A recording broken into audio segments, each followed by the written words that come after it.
కుటుంబంలోనే అలకలు ఉంటాయి, బాధలు ఉంటాయి, ప్రేమలు ఉంటాయి. అలా కాకుండా అంటే ఎప్పుడు నాకు ఇదే జరగాలంటే జరగవు. నేను వైఎస్ఆర్ కాంగ్రెస్ పార్టీలో ఉన్నప్పుడు కూడా నాకు కూడా చిన్న చిన్న ఇబ్బందులు ఉంటాయి. కానీ ఎందుకు నాతో పాటు నేను ఒక్కడనే కదా ఇక్కడ ఎమ్మెల్యేని, ఇక్కడ 10 మంది ఎమ్మెల్యేలు ఉన్నాం. సో నాకు పక్కన ఎమ్మెల్యేకి పడింది అనుకో, నాకు చేయలేదంటే ఆయన చేసేయడంటే నలిగిపోవడం తప్పుగా కరెక్ట్ కాదు. ఎందుకంటే 10 మందిని పట్టుకురావాల్సిన బాధ్యత ఒక పెద్ద తండ్రి పాత్రలో జగన్మోహన్ రెడ్డి గారు ఉంటారు. అలా ఉన్నప్పుడు నాకే అన్ని ఈరోజు ఇదే జంగా కృష్ణమూర్తి గారిని కూడా అడుగుతా ఉన్నా, 13 సంవత్సరాలు తెలుగుదేశం పార్టీలో కనీసం సర్పంచ్ అయ్యాడు, 2 సార్లు ఎమ్మెల్యే ఒక్కడే రాజశేఖర రెడ్డి గారు ఎమ్మెల్యే. వైఎస్ఆర్ కాంగ్రెస్ పార్టీ ఏమీ చేయలేదని మాట్లాడితే ఎలా? 2014లో ఎమ్మెల్యే టికెట్ ఇవ్వలేదా? అందరూ చెప్పినప్పటికీ కూడా ఓడిపోతారని చెప్పినట్టు కూడా జగన్మోహన్ రెడ్డి గారు ఎమ్మెల్యే టికెట్ ఇవ్వలేదా? ఎమ్మెల్సీ ఇవ్వలేదా? వాళ్ళ కొడుక్కి జెడ్పీటీసీ ఇవ్వలేదా? ఏమి ఇవ్వలేదు జగన్మోహన్ రెడ్డి గారు అని అడుగుతా ఉన్నా. జగన్మోహన్ రెడ్డి గారు ఇంకేం చేయాలని అడుగుతా ఉన్నా. ఈరోజు ఎంపీ సీటు కూడా ఫస్ట్ మీకు నర్సరావుపేట ఎంపీగా కూడా మీరు పోటీ చేయమని మిమ్మల్ని అడగలేదా? మీరు కాదంటేనే కదా ఈరోజు నెల్లూరు నుంచి నేను అక్కడికి రావాల్సి వచ్చింది. కాబట్టి ఇంకేం చేయాలి జగన్మోహన్ రెడ్డి గారిని అడుగుతా ఉన్నా.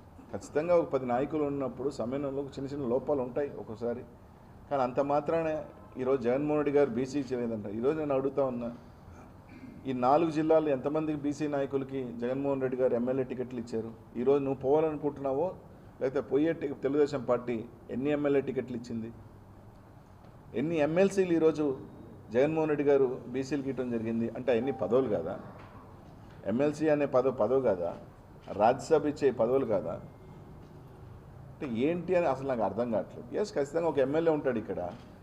ఎవరైనా నేను ఒక బీసీ అభ్యర్థిగా ఉన్నా ఎమ్మెల్యేగా, వేరే సామాజిక వర్గం ఒకళ్ళు ఎమ్మెల్సీ ఉండి నా నెల్లూరు నగరంలో పెత్తనం చేస్తే ఒప్పుకుంటామా? ఖచ్చితంగా మేము ఎక్కడో దగ్గర ఇబ్బంది ఉంటుంది. దాంట్లో కులాలు లేవు, మతాలు లేవు. ఏ ఎమ్మెల్యే అయినా, నేను బీసీ ఎమ్మెల్యే నెల్లూరు నగరంలో వేరే ఎమ్మెల్యే వేరే సామాజిక వర్గాలు ఎమ్మెల్సీ ఇచ్చున్నా కూడా ఇక్కడ రోజు కెలికితే నేను ఒప్పుకుంటానా? అంతే కదా. ఎక్కడైనా ఒకటే. ఇది రాజకీయంలో ఇది ఎక్కడైనా ఇది ఆ పార్టీయా ఈ పార్టీ అని కాదు, ఎక్కడైనా ఒకటే. దానికి జగన్మోహన్ రెడ్డి గారి మీద నిందలేస్తూ జగన్మోహన్ రెడ్డి గారు అసలు ఏమీ చేయలేదు బీసీలకు అని చెప్పడం. ఈరోజు ఒకటి అడుగుతాను, ఎన్ని టికెట్ అసలు నువ్వు ఈరోజు పోటీ చేసిన పార్లమెంటు 70 సంవత్సరాల తర్వాత ఒక ఎంపీగా పంపించాలనుకుంటుంది జగన్మోహన్ రెడ్డి గారు కాదా? మీ సామాజిక వర్గానికి మన సామాజిక వర్గానికే కదా ఇవ్వాలనుకున్నాడు. నేను అట్లా తీసుకున్నా కూడా. కాబట్టి వెళ్ళాలనుకున్న ప్రతి ఒక్కడికి ఇప్పుడు కొత్త ఫ్యాషన్ అయిపోయింది. జగన్మోహన్ రెడ్డి గారు ఒంటెత్తిపోకడలు, ఆయన ఇది తెలుగుదేశం పార్టీ ఆయనకేమన్నా రెడ్ కార్పెట్ వేసి రోజు చంద్రబాబు నాయుడు గారు రాయి అపాయింట్మెంట్ ఇచ్చి పక్కన కూర్చోబెట్టుకుంటాడా? ఎంతమందికి ఇచ్చాడు బీసీ టికెట్లు? ఈరోజు అడుగుతున్నా, ఒంగోలు జిల్లాలో ఒక బీసీ ఉన్నాడా? నెల్లూరు జిల్లాలో వాళ్ళకి బీసీ ఉన్నాడా? తిరుపతిలో ఉన్నాడా? ఈరోజు చెప్తా ఉన్నాను, ఒంగోలులో ఈరోజు జగన్మోహన్ రెడ్డి గారు ఒకటి ఇచ్చారు. మళ్ళీ ఇప్పుడున్న నెల్లూరు జిల్లాలో ఒకటి ఉంది.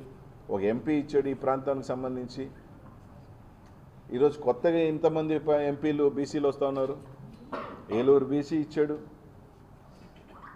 నర్సాపురం పార్లమెంటు బీసీకి అభ్యర్థికి ఇచ్చాడు జగన్మోహన్ రెడ్డి గారు. తెలుగుదేశం పార్టీ ఎన్ని ఇస్తుంది? కాబట్టి పోవాలనుకున్నప్పుడు ప్రతి ఒక్కరికి ఒక అలవాటు, ఇది అలవాటు అయిపోయింది. 4.5 సంవత్సరాలు మాత్రం ఆయన దేవుడు, ఆయన వీరుడు, నా అంతిమ యాత్రలకి జగన్మోహన్ రెడ్డి గారు ముఖ్యమంత్రిగా వచ్చి చిట్టి పెట్టాలా, ఈ డైలాగులు వేస్తారు.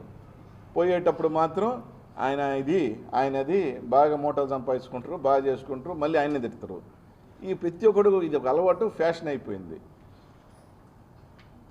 ఎవరికి వెళ్ళినా సేమ్ డైలాగులు, ఏం మారను, స్క్రిప్ట్ ఒకటే. చంద్రబాబు నాయుడు స్క్రిప్ట్ పంపిస్తాడు, ఒక కాగితం, సేమ్ లైన్ మాట్లాడండి, 10 మంది ఇదే మాట్లాడితే ఇదే జగన్మోహన్ రెడ్డి అవుతాడు అనుకునే దానికి ఒక స్క్రిప్ట్ నుంచి వస్తుంది. ఇదే భాష చూడండి, ఎవడు చేసినా ఒకటే డైలాగు, డెలివరీస్ ఏమన్నా మారుతున్నాయా? ఖచ్చితంగా తను ఒక ముఖ్యమంత్రిగా తాను ముఖ్యమంత్రి అవ్వాలనుకున్నప్పుడు ఎమ్మెల్యేలను కానీ ఎంపీలను కానీ ఇదిగో ఇలా కాదు అక్కడికి వెళ్ళి మార్చే అవకాశం ఉంది. ఈరోజు నేను కూడా ఎమ్మెల్యేగా ఉన్నప్పుడు కార్పొరేటర్లు ఇక్కడ ఓడిపోతారనుకున్నప్పుడు గెలిచే కార్పొరేటర్ని కదా పెడతాను. నాకున్న వ్యక్తిని ఎవరైనా ఉంటే బతిలాడుకుంటాం కదా, అరే నాయన నువ్వు ఇబ్బంది పడతావు, ఓడిపోయేటట్టున్నావు, ఇంకోటి పెడదాం రా గెలుస్తాం. ఎందుకంటే పార్టీ అనేది బతుకుంటేనే కదా మేమందరం కూడాను. కానీ ఇట్లాగా ఈ యొక్క అలవాట్లు జగన్మోహన్ ఏం చేయలేదు, ప్రజలందరికీ తెలుసు జగన్మోహన్ గారు ఏం చేశారని. కాబట్టి దయచేసి కొత్తది ఏమన్నా ట్రై చేయండి. రొటీన్గా అంటే వీళ్ళందరి మనం క్యారెక్టర్ ఎప్పుడు బయటపడుతుందంటే బాగున్నప్పుడు కాదంట, ఇట్లాంటప్పుడే. పార్టీకి నిలబడాల్సిన అవసరం, ఒక లీడర్కి అండగా ఉండాల్సిన టైం వచ్చినప్పుడు, ఆ లీడర్కి మన అవసరమైనప్పుడు ఆ రోజు నిలబడిన వాళ్ళే ఎవరైనా కానీ నిజమైన కార్యకర్త కానీ నిజమైన నమ్మకస్తుడు కానీ. బాగున్నప్పుడు అందరు బాగుంటారబ్బా, అందరు బంధువులే. కానీ బాగా లేనప్పుడు మనం వెంట నిలబడేవాడే నిజమైన మనిషి.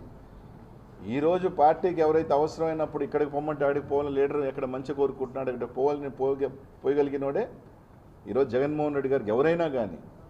అంతే తప్ప ఈరోజు ప్రతిదానికి ఆయన మీద నిందలేసి బాగున్నప్పుడు మాత్రం ఆయన వీరుడు, ఆయన సూర్యుడు, ఆయన దేవుడు, ఆయన అట్లా కాదు అట్లా పోనాం కానీ ఆయన విలను, ఆయన రావణాసురుడు, ఆయన ఇదే కరెక్ట్ కాదు. ఈ రాష్ట్ర ప్రజలందరూ కూడా చూస్తూ ఉన్నారు. తప్పకుండా 2024లో ప్రజలు సిద్ధంగా ఉన్నారు. నాయకులు ఇంకా మా చేతుల్లో ఓట్లు ఉన్నాయి, మేము ఇట్టంటే ఓట్లు పడితే ప్రజలందరూ ఎందుకు ఈయన ఆడి నుంచి ఎడకపోతున్నాడు, ఈయన ఈయన నుంచి ఎడగెందుకు వస్తున్నారని, ఎవరు స్వలాభం కోసం వెళ్తున్నారు అనేది అందరు చూస్తూ ఉన్నారు. అంతా ఈరోజు ఏం కాదు, ఏ మారుమూలనున్నాడు కూడా ఈరోజు ఫేస్బుక్ ఓపెన్ చేస్తున్నాడు, యూట్యూబ్ ఓపెన్ చేస్తున్నాడు, చూసుకుంటున్నాడు. ఒక అప్పుడులాగా కాదు, నువ్వు ఏది చెప్తే నమ్మేదానికి. ఈరోజు ఈయన ఎంత కొట్టాడరా. నన్ను 15 సంవత్సరాలు దీవించిన ప్రజలకి అందరికీ కూడా నా జీవితాంతం ఈ నెల్లూరు ప్రజలందరూ కూడా ఎప్పుడు నా గుండెల్లో ఉంటారు. మా నాయకులు కానీ ఎవరైతే నన్ను ఈరోజు ఇంత స్థాయికి చిన్నవాడినైనా నా వెంట నడిచిన పెద్దవాళ్ళందరూ కూడా వయసులో పెద్దవాళ్ళైనా నన్ను గౌరవిస్తూ నన్ను ఈ స్థాయికి తీసుకొచ్చిన వాళ్ళందరికీ